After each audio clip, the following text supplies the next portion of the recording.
കുഞ്ഞുമണികളെ, കഥ കേൾക്കാൻ റെഡിയാണോ?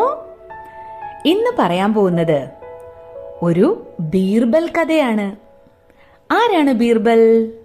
പണ്ട് നമ്മുടെ മുഗൾ ചക്രവർത്തിയായിരുന്ന അക്ബർ, അദ്ദേഹത്തിന്റെ മന്ത്രിമാരിൽ ചക്രവർത്തിക്ക് ഏറ്റവും പ്രിയമുണ്ടായിരുന്ന മന്ത്രിയാണ് ബീർബൽ എന്ന മഹേഷ് ദാസ്. ബീർബൽ വളരെ ബുദ്ധിമാനായിരുന്നു. അദ്ദേഹത്തിന്റെ ബുദ്ധി സാമർഥ്യത്തെക്കുറിച്ച് എല്ലാവർക്കും അറിയാം. ചക്രവർത്തിക്ക് ബീർബലിനെ വളരെ മതിപ്പായിരുന്നു. മിടുക്കനായ മന്ത്രി ബീർബലിന്റെ ബുദ്ധി സാമർഥ്യത്തെക്കുറിച്ചുള്ള ഒരു കഥയാണ് ഇന്ന് പറയാൻ പോകുന്നത്.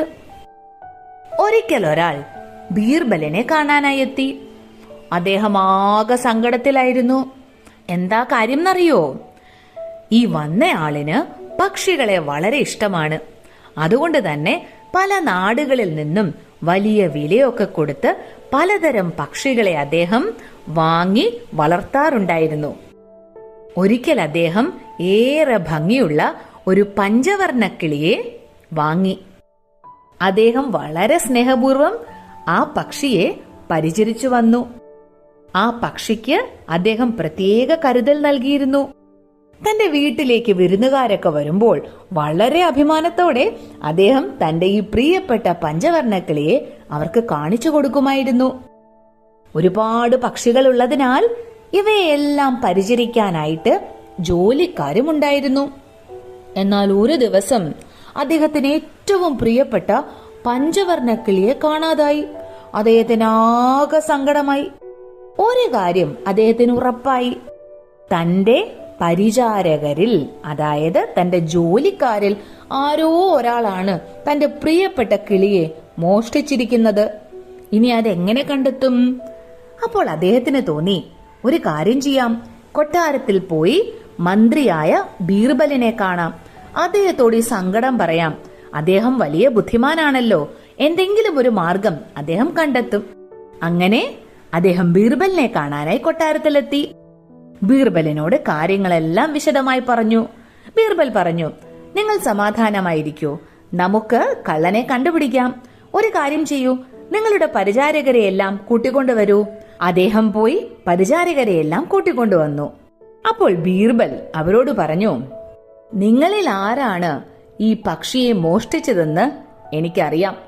പക്ഷേ അത് ഞാനായിട്ട് പറയുന്നതിനേക്കാൾ നല്ലത് നിങ്ങൾ സ്വയം കുറ്റം ഏറ്റുപറയുന്നതാണ്. ആരും ഒന്നും മിണ്ടുന്നില്ല, ആരുടെ മുഖത്തും ഒരു ഭാവഭേദവുമില്ല എന്ന് മനസ്സിലാക്കിയപ്പോൾ ബീർബൽ പറഞ്ഞു, പക്ഷിയെ മോഷ്ടിച്ച ആൾ, അയാൾ പോലും അറിയാതെ താനാണ് മോഷ്ടാവ് എന്ന് തെളിയിക്കുന്നതിനുള്ള തെളിവുമായിട്ടാണ് ഇവിടെ വന്നെത്തിയിരിക്കുന്നത്. പക്ഷിയെ മോഷ്ടിച്ച ആളുടെ തലയിൽ അയാൾ പോലും അറിയാതെ പഞ്ചവർണ്ണക്കിളിയുടെ തൂവൽ കുടുങ്ങിയിരിപ്പുണ്ട്. ഇത് കേട്ടതും കൂട്ടത്തിൽ ഒരു പരിചാരകൻ പെട്ടെന്ന് തന്റെ തല കുടഞ്ഞു. അപ്പോൾ ബീർബലിന് ഉറപ്പായി ആ ആളാണ് പക്ഷിയെ മോഷ്ടിച്ചിരിക്കുന്നതെന്ന്. ബീർബൽ പെട്ടെന്ന് പക്ഷിത്തൂവൽ തലയിലുണ്ടല്ലോ എന്ന് പറഞ്ഞപ്പോൾ മോഷ്ടിച്ച പരിചാരകന് തോന്നി, അയ്യോ, ഇനി ഞാൻ പക്ഷിയെ മോഷ്ടിച്ചു കൊണ്ടുപോയ വഴിക്ക് എന്റെ തലയിൽ തൂവൽ കുടുങ്ങിയോ, ഞാൻ പിടിക്കപ്പെടുമോ എന്ന ഭയത്തിലാണ് അയാൾ പെട്ടെന്ന് തല കുടഞ്ഞത്. അയാൾ മുന്നോട്ട് വന്ന് താൻ ചെയ്ത തെറ്റ് ഏറ്റുപറഞ്ഞു. തന്നോട് ക്ഷമിക്കണമെന്നും പറഞ്ഞു. ഇനി ഒരിക്കലും താൻ ഇത് ആവർത്തിക്കില്ലെന്നും അയാൾ കരഞ്ഞുകൊണ്ട് അപേക്ഷിച്ചു. ഭടന്മാർ അയാളെയും കൂട്ടി വീട്ടിലേക്ക് പോയി. അവിടെ നിന്നും പഞ്ചവർണ്ണക്കിളിയെ കണ്ടെത്തി തിരികെ കൊണ്ടുവന്ന് അതിന്റെ ഉടമസ്ഥന് കൊടുത്തു. ഉടമസ്ഥൻ ബീർബലിന്റെ ബുദ്ധിസാമർഥ്യത്തെ പ്രശംസിക്കുകയും അദ്ദേഹത്തിന് നന്ദി പറയുകയും ചെയ്തു.